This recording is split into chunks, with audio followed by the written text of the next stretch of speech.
Sve je spremno za veliki show kviz koji će gledaoce podsjetiti na sve velike i značajne trenutke zbog kojih volimo svoju zemlju. Kroz show će nas voditi glumac Milorad Mandić-Manda, a takmičari će dokazivati koliko vole Srbiju.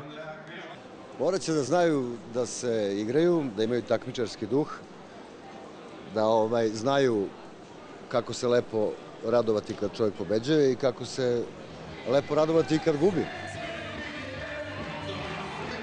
U spektakularnom studiju prepunom publike dva suparnička tima sačinjena od po 3 poznate ličnosti iz Srbije udružuju snage svaki sa svojom publikom u borbi za pobedu. U takmičenju im pomaže bend koji zagreva atmosferu i stalni kapiteni koji predvode timove, reper Ajsne Grutin i glumac Nenad Okanović.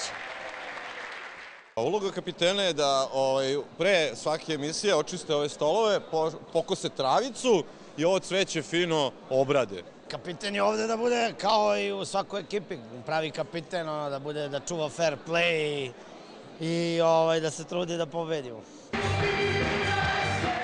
Volim svoju zemlju trenutno je najgledanija televizijska emisija u Holandiji, a sa velikim uspehom odnedavno se prikazuje i u Kini, Češkoj, Poljskoj, Rumuniji, Slovačkoj i Ukrajini.